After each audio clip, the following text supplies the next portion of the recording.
Hello and welcome back to another video from Average FPL. We're just going to do a preview of Game Week 18 and just really generally discuss where Fantasy League is right now in terms of fixture cancellations and potential moves going forward and what to do regarding hits and chips that you might have left. So we'll get straight into it, and to answer the question, should you use hits at this moment in time? I would say no. I know it's really easy for me to say that I've got, quite a lot of players playing this weekend. I've also got two free transfers, so I am able to get, if I wanted to, 11 players out plus some bench players. But I just think, in terms of using hits, the if you make a hit, there's no guarantee that that game's not going to get called off in the future. After the deadline, that game could still get called off, and then you're minus 4 points for no gain. I also think, is this move short term or long term? Like, I do understand that you want to get players playing, but how many players is that player? Sorry, how many points is that player really going to get realistically?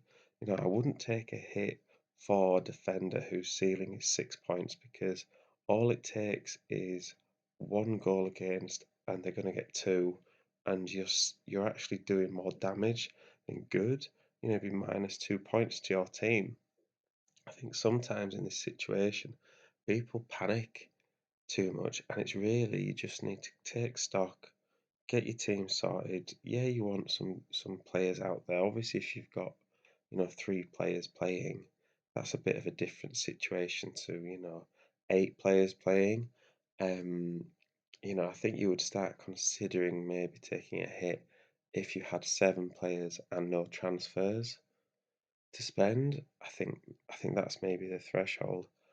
But, there's also no guarantee that these players do well, for your team, and then you're left sort of less flexible moving forward.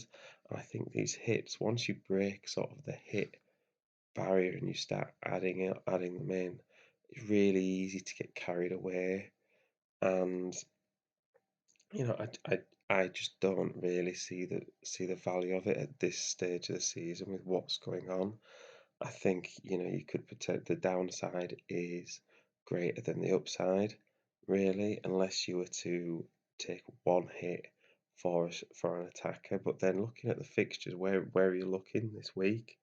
You're thinking maybe Chelsea attackers or Lacazette for Arsenal. I know Man City have got Newcastle away, um, but imagine if you spent 8 points on hits on Man City players and then didn't even play because they were rotated.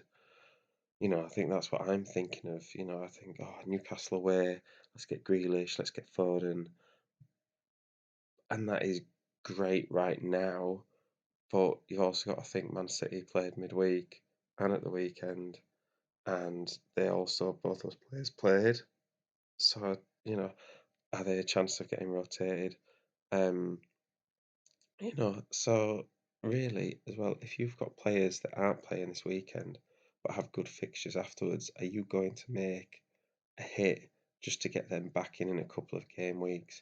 I think you've got to just plan normally and hope for the best. Everyone's in the same boat, but you could actually move up the ranks by not making any hits because other people are making hits and then they won't pay off.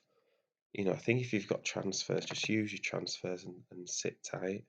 You might also not want to use your transfers if you've just got one transfer or two transfers. If you've got two, you might just want to use one transfer or roll it over if you've just got one because you don't know what's going to happen, next week. I've got a feeling, fixtures could probably get cancelled altogether for a couple of weeks. And then I think when we all start fresh again, you're going to have these teams that aren't playing now who will have double game weeks at some point. Now, I know there's talk as well of um, double game weeks not happening until game week 25, and I agree you've got to try and stem the flow of not getting points in the short term. But that is also at the moment just talk. They can add in double game weeks whenever they want, really. And I just think you've got to give yourself that flexibility if you take a hit to get out certain players now who are then potentially going to have double game weeks and you want them back in, you're doubling the hits, aren't you then? You don't really want to go chasing points. You want to just look at your team. Where's the gaps you need to fill realistically? How much money you're going to have to spend? Because I've got point 0.9 in the bank and I can get 11 out, but my two players that aren't playing are kind of cheaper strikers, so it's not like I can get in someone from Man City anyway. I'd have to be taking out a playing midfielder to get in someone like Grealish or Foden. So it's like, well, I'm not actually gaining anything there anyway. Um, there's a potential to take out Van Dijk, who's ill, to get some funds there, and I'll have a look at that, and I'll have a look at the strikers um, to see whether I can get someone without taking a hit. Yeah, so me personally, I'm not going to take a hit. I don't think right now. I've actually only ever taken one hit in my whole fantasy league career. I just don't like losing points for points that I might not get. You're guaranteed to lose 4 points, and you need to get 6 points in order just to break even. I just think with all the chaos at the moment, it's not a good pathway forward. Is to panic. Okay, so if in doubt, sit tight um, and just plan like you normally would, because if you take points hits and then your games are cancelled anyway, that is just an awful situation in terms of fantasy league. Okay, so let me know if you think what I can do. Bear in mind, I've got 2 free transfers and I think point 0.9 in the bank. If you want any advice on what you guys should do, just drop me a comment and I'll do my best to get back to you. So yeah, thank you very much for listening, and I'll see you in the next one.